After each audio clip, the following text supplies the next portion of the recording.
Now, let's go down the rabbit hole.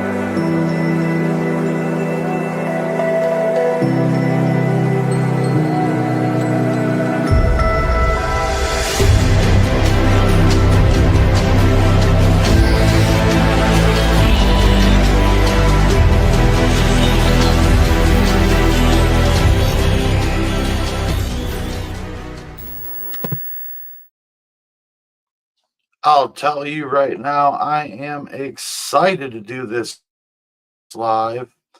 If my camera would focus, there we go. I'll tell you, who is John Galt? Man, for those of you who might know, you know what I'm talking about. I'll tell you who John Galt is. I'll tell you, stay tuned and you're going to find out. Man, I'm telling you, I literally was on the phone and all of a sudden I was talking to somebody and just all of a sudden I just felt like I got this download, man, just out of nowhere. And all these dots just started to connect and everything that's not making sense began to make sense to me. And I'm like, I have got to go live. I started to do a little bit of research, dug some stuff up, and I'm like, dude, this all connects, right? Going down the rabbit hole today, people. We're going down the rabbit hole today. And it starts with this book right here, Ayn Rand's Atlas Shrugged. All right. My brother, who was ex-Illuminati, that I talk about often, he was a big part of my life. That's why I talk about him. He was a very important person in my life. Taught me a lot of things, and he was a mentor to me. Absolutely. And we had a lot of different conversations, some about stuff that you could probably hear on DVDs and things like that he made.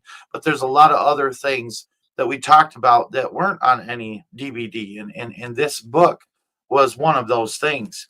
And he always would bring up Atlas Shrugged to me, Ayn Rand's Atlas Shrugged. And I asked him one day, I said, what's up with Atlas Shrugged, Doc? And he said, Josh, he said, Ayn Rand, the woman who wrote this book, was a mistress of one of the Rothschilds, family members. She was a mistress. You know what I mean? And she was under Illuminati orders to write this book. Okay, and now he was adamant about it. He said she was under Illuminati orders to write this book, and today we are going to make sense of all of this. It just connected for me, man. I'll be honest with you, the whole entire time from the beginning of this live till now, I've just had goosebumps, man. Like that's how I'm excited about what I'm talking about today. Most people are going to be like, I don't get this. What's going on with this? Well, I'm telling you, if you pay attention and you put on your tinfoil hat, you're going to figure it out. I promise. I promise. Okay. So he said that she was under Illuminati orders to write this book. I said, Doc, what was the purpose of the book even being written? And he said one sentence and one sentence alone to me. And he said, because the Illuminati has to tell you what they're going to do to you. The Illuminati has to tell you what they're going to do to you. Your silence is your consent. And in fact, when I bring up a clip that I'm going to show later on, that very saying, your silence is your consent, is basically said in this. Your mind's going to be blown by this. I'm blown away. I've known this stuff for years. And then just all of a sudden it's right in your face and happening. And it's like, okay, what's next? Right? So, anyways, the saying is who is John Galt? Who is John Galt? And the phrase who is John Galt originates from this book, Atlas Shrugged, a novel by Ayn Rand, published in 1957. That's a long time ago, 1957. In the book, the question is posed repeatedly by people who are frustrated by the collapse of society and the sense of uncertainty around the future. The phrase symbolizes the search for a figure who represents individualism, self-reliance, and the pursuit of one's own happiness. Well, there you go. That satanic undertone there of "do as thou wilt" in the pursuit of one's own happiness, correct? Which are central theme in Rand's philosophy of objectivism. John Galt, as a character, is eventually revealed to be a brilliant inventor and philosopher who rejects a society that is penalizing success and rewarding mediocrity. The question is, who is John Galt? Becomes a symbol of the search for meaning and the hope for a better future in a world that seems to be falling apart. In modern usage, who is John Galt can symbolize feelings of frustration, disillusionment, or a search for purpose in a complex and often unfair world. It's sometimes used to reflect a sense of confusion about the state of society or to question the role of individuals in it. All right. And as we go through this, okay, I want to show you the trailers to the movie Atlas Shrugged. This was made into a movie. The movie, I don't know, does the book any justice because look how thick that thing is. That's like for me, and I mean like the printing is so fine in this. You know what I mean? Like it's unreal. This is like War and Peace, man. It's like, you know what I mean? That's a hunk of wood right there is what that is, you know? So anyways, I'm going to show you there's three parts to Atlas Shrugged, okay? I'm going to show you the three trailers to Atlas Shrugged and maybe kind of break them down a little bit as they're going. I have to pause them from time to time. Otherwise, YouTube throws a fit. But I want to show you these three trailers. And at the end of the three trailers, I'm going to show you a video of where in the movie John Galt is giving his interpretation of what he's doing all throughout the movie. And it is absolutely leading up to something major and something huge I'm about to reveal to you that is going to absolutely blow your mind. All right. Check this out.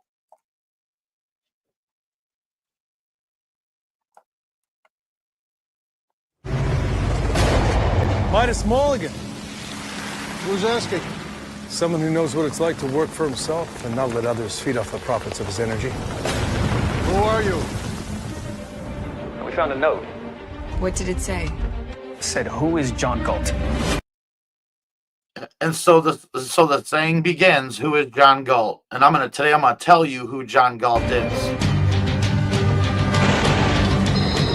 One of the worst railroad accidents in recent history. A Taggart transcontinental freight train has crashed and derailed. Oh, that looks awfully familiar right there. Can anybody say East Palestine, Ohio? I have to get the Rio Norte completely re-railed in 9 months, and I'm gambling your new metal can do what you say it can. I'm staking my business on it. Nobody's used Reardon metal. Why do we have to be the first? Well, they say you're intractable, you're ruthless, your only goal is to make money. My only goal is to make money. Yeah, but you shouldn't say it. If we're gonna bring Reardon down, we should do it from the inside. And it's interesting because there's a lot of companies that are being taken down right now. And I'm trying to think of the lady's name, and it's actually a really interesting video. I'm pulling something up real quick. Give me a moment here. It's actually, give me a moment here. Sorry. It is the Vino Mom. The Vino Mom is her name. The Vino Mom. And that's on Twitter X. If you go look up the Vino Mom and these videos she's been doing talking about how there's a collapse coming that's bigger than the 2008 housing crisis. And I haven't talked about it publicly yet, but it's been stirring me. I'm like, oh, there's something going on here. And not to say it's absolutely imminent, but something is brewing here, folks. And it's all about these businesses that are going under that shouldn't be going under, right? And I think the Vino Mom puts it best, but I'm not going to show her video here today because I want to hone in on this because we're going somewhere with it. But I want to continue on with this video. I am placing a moratorium on all railroad bonds. We can't Or a afford to tariff. allow the expansion of a company which produces too much. A federal tax will be applied to all steel mills. They are Or a tariff. not getting my metal. We'll find a way to fix this. You and your brother try to undermine me, or go to the government. Maybe you should let me explain. Maybe you should let me finish speaking. It's a battle. What battle? I don't fight to disarm. Well, they have a weapon against you. What is wrong with the world? Well, I ask useless questions. How deep is the ocean? How high is the sky? Who is John Galt? In order to save my family's business, I'm gonna have to abandon it. I'm gonna take a leap and start my own company. And what are you gonna call this new line of yours? The John Galt line. We're not gonna allow you to run that train. You can do whatever you want with your men, Mr. Brady, but that train will run if I have to drive the damn thing myself. And see, all throughout this, they keep saying, who is John Galt? Who is John Galt? We're getting to that What point. we're doing, my metal, your railway, it's us who move the world. If you double-cross me, I will destroy you.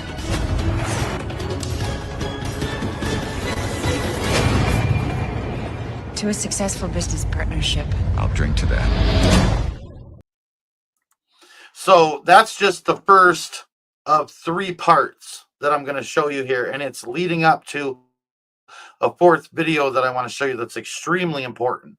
Like, this is all going to make sense in a moment. Here's the 2nd part.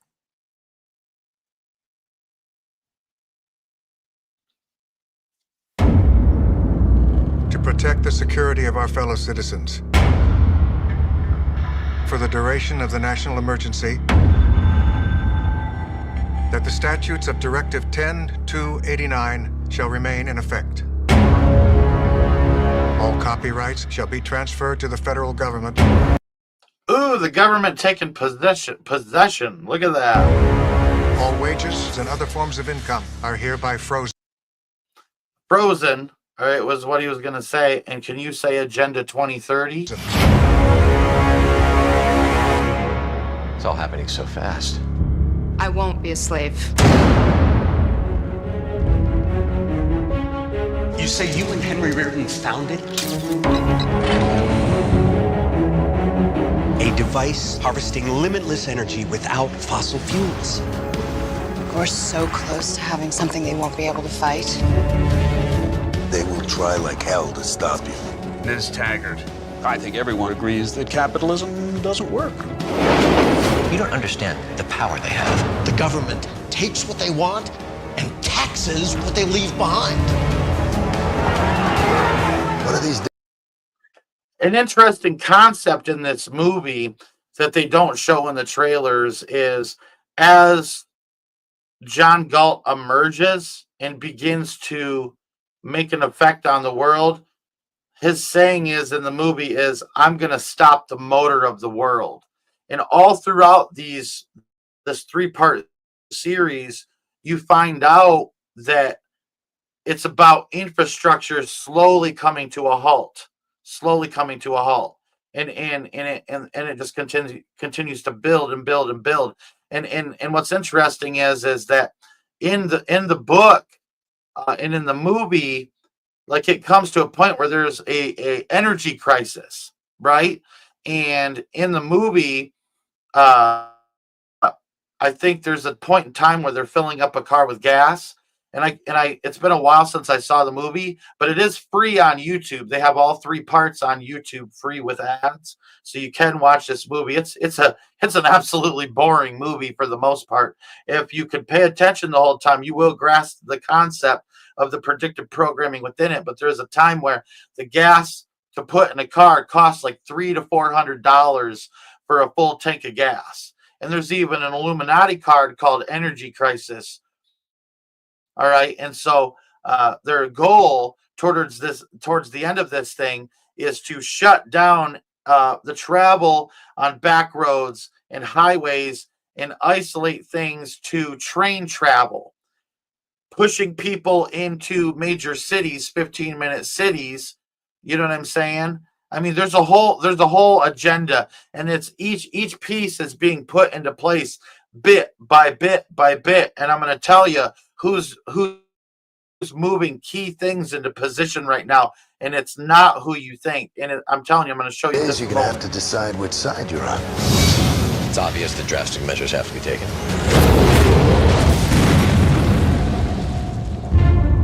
If you saw Atlas, knees buckling, arms trembling, but still trying to hold up the world with the last of his strength, what would you tell him to do?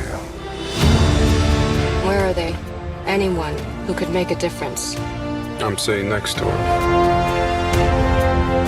I've only got one thing left worth fighting for. This. If you feel you have the right to use force against me, bring guns. Time is running out. Who or what is John Galt? Is he even a man? Or an idea.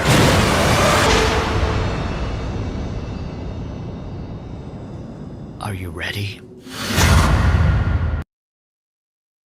I'm telling you, folks. I'm telling you, it's right in your faces. Here's the video for the third and final installment of the movie, the trailer. All right. And then I'm going to show you where John Galt's telling you his end game.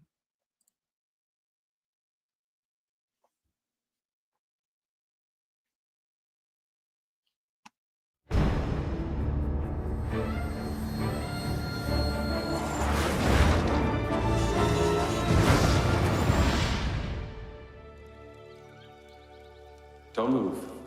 Miss Taggart, you're hurt. Do I know you? I think you do. Where are we? Am I a guest or a prisoner?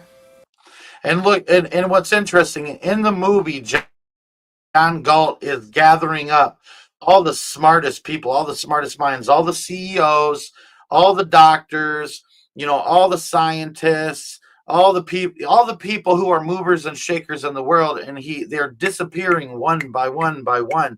And if you look at what's been happening, like where people are mysteriously coming up dead, people who are into homeopathic medicine, where they use natural remedies, and then also people who are looking for cures to certain diseases, planes dropping out of the skies with doctors on them, scientists coming up missing. And it's also a theme that happens also in the TV show called Three Body Problem. I think Three Body Problem and Atlas Shrugged very closely align, you know what I'm saying, in their themes of this. And I'm telling you, it is right in our faces, folks. The choice is yours. You're the first person to come to this valley by accident. Stay for 1 month. And at the end, you could choose to stay or go. Ladies and gentlemen, Taggart Transcontinental. Dagny, we are on strike. This is a strike of our minds. You quit. All of you did. We had to withdraw. But what about what you left behind? Unlike you, I don't believe in abandoning the fight. When's the first time you saw me? I remember that well. You were standing on the Taggart passenger platform. If your shawl had slipped any further down, you'd have been standing there naked. I want you here. But you sorry about that. As long as I am alive, I will not desert a battle that is mine to fight. When you need me, I'll be the easiest man in the world to find. Millions of people are sick and tired of the endless wars, the poverty that is coming. See, they're telling you what they're going to do to you. Little cookie crumbs all throughout the movie. Attacks of our civil liberties. You are aware we are in an emergency situation. We're about to have a disaster on our hands. Millions of people Have to be sacrificed in order to save the whole. Did you see it? Millions of people have to be sacrificed in order to save the whole. You're not thinking about going back to that hell, are you? There's going to be riots. If I go back, it'll be to get the only thing I want for myself. So the idea of what's happening here, even in the trailer, is that society's falling apart and all the elite ran off to this valley up in the mountains, that they have their own little oasis plan. Some people say it's New Zealand where a lot of these elite are going. I think there's honestly a continent that they haven't told us about. I'm just being honest with you. I'm going to throw that out there. I don't believe in flat earth, but I believe there are theories within flat earth that are absolutely true. There's absolutely land out there that they do not want found where they plan on going. You have to make them think that you are on their side. They need me alive, but they wouldn't think twice about hurting you. To everyone within the range of my voice, this is John Galt speaking. Those who have left you are eager to build a world of freedom. There's the blackout. They literally shut the power out. No, it's the beginning.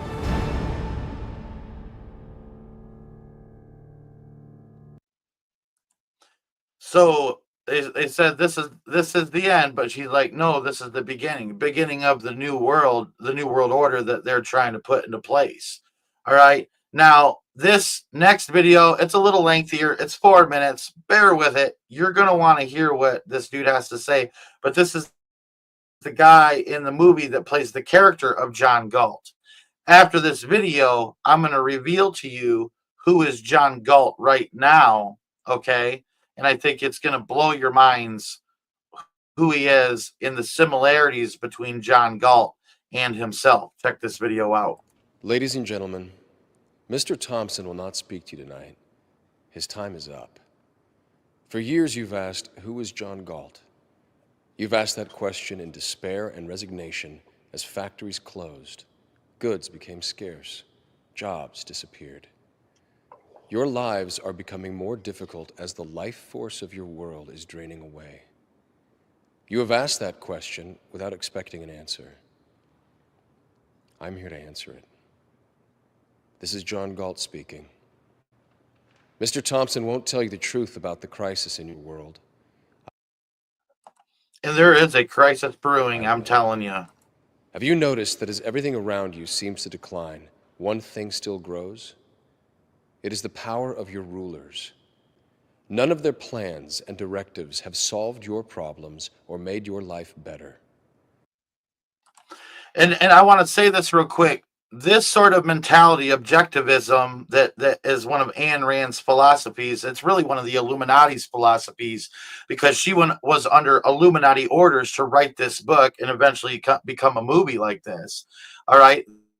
The whole point is collapse of society, make people feel worn down. I mean, look at all the different movies like Elysium, poverty-stricken, Chappie, poverty-stricken, Ready Player One, poverty-stricken. Over and over and over again in movies that they're giving to us. Society is poverty stricken. The elite are winning. You know what I'm saying? And this is the Illuminati stirring up the unruly mob. All throughout the protocols of the learned elders of Zion, which is a coded Illuminati document designed to try to make the Jews take the fall for the great conspiracy that's taking place of the collapse of society and it being built up in a one world order with the Antichrist at the head of it, or who they call they actually call him Destiny, or the King of Despots is another name. They also call him Bob. All right, the Antichrist has several different names that they refer to him behind the scenes. All right, but they want the mob mentality to come forth, because it's all about the mob coming out into the open, being unruly, destroying civilization. You can't get jobs. The economy sucks. All the different things of society that we need and that to keep the system going that they have put us into, that they've thrusted us into, is collapsing and falling apart. And things like this will try to stir up that unruly mob. This mentality, and if you listen to him, he's really trying to incite the mob here. And in their own Illuminati writings, like the Protocols of the Learned Elders of Zion, which is a proven Illuminati writing, okay, you could go type it into Google. They'll say it's not real. It's been disproven. Absolute lies. Absolute lies. I could sit here and I could stand on this and I can prove that it is an absolute Illuminati coded document. But right in that document, they talk about inciting the unruly mob. The only result has been their increased control over you at the cost of your freedom. Do you know why? You gave them the power. They called. So he wants you to take it back. You see what I'm saying? Sacrifice, and you thought it was noble. They said if you worked for yourself and your family, that you were selfish and uncaring, and they made you feel ashamed. They denounced the leaders of industry as greedy exploiters, the Ellis Wyatts, the Hank Reardons, and again, you agreed. And then you ask, why did they and others like them disappear? I took them from you. Their achievements flowed from their creative minds. Once they understood that the attempt to control their work was an attempt to control their minds, they left. The people on strike worked for themselves, for their own vision of what was possible. When they recognized the honor they deserved, they rebelled against the guilt you wanted them to feel for their success. You counted on them to keep producing, to keep thinking, even as you denounced them as selfish. I showed them they were being punished for their own virtues. And I showed them how evil that is. And I'm telling you, if you pay attention to what's being said right now, it plays into who actually is John Galt. I'm telling you, you're going to be like, holy moly, this fits like a glove, man. I cannot wait to tell you what, after this video, what my opinion is on this. I made it my mission to help these heroes say no. All evil needs to win is the consent of good people. They have joined me to freely produce, trade, cooperate, and compete in a place where the rights of all are protected. Do not try to find us. Do not try to bargain for our return. Get out of our way. To everyone within the range of my voice, you now have a choice to make.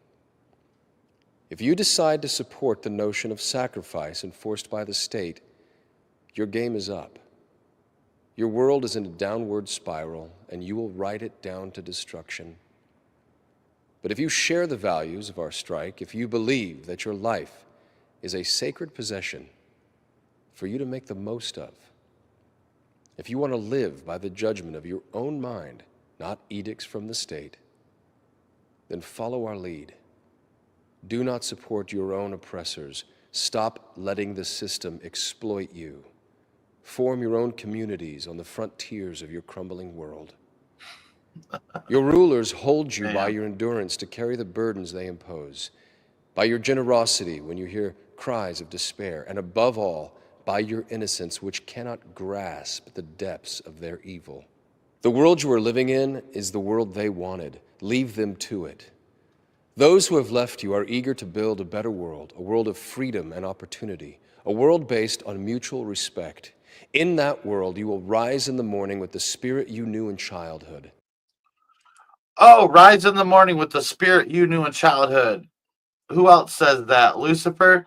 This is absolutely him talking about the New World Order, this golden age. The spirit of eagerness and adventure, and the confidence that the world is what it is and is there for you to discover.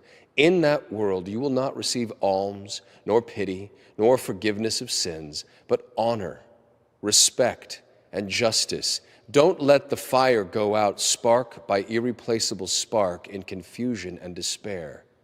Be sure of your path. The world you desire can be won. It exists. It is real. It is possible. It is yours. Oh, man. I'm telling you. All right, here we go. Buckle up, people. You ready for this? There are several key similarities between John Galt and here it is, Elon Musk. Though it's important to note that they are still quite distinct in many respects. However, if you look at their personalities, actions, and ideas, certain parallels can be drawn. Number one, innovators and visionaries.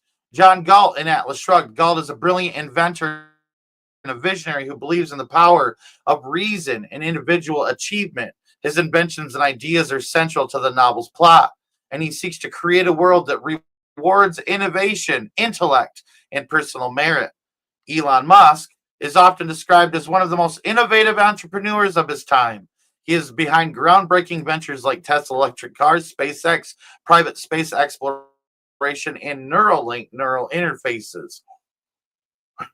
Musk is driven by a vision of advancing humanity through technology and has a deep interest in solving big global problems like sustainable energy. And wasn't that one of the things in the trailer that I showed you in part 2, where they had that, free energy? And it's Tesla free energy. Oh, and interplanetary colonization. All right. Number 2, commitment to rational self-interest.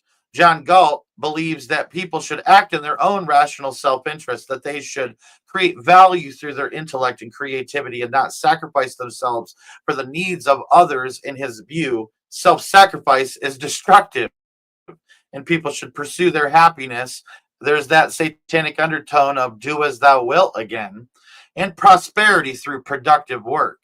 Elon Musk, while Musk doesn't openly align with objectivism, but it doesn't mean he doesn't behind closed doors or Galt's philosophy, many of his actions demonstrate a commitment to pursuing what he believes is best for humanity in a way that benefits his own interests and those of his companies. Musk is motivated by personal drive, often risking his own wealth to fund projects he believes will improve society, such as electric cars and sustainable energy. Like Galt, Musk tends to prioritize innovation and progress over traditional societal expectations or norms.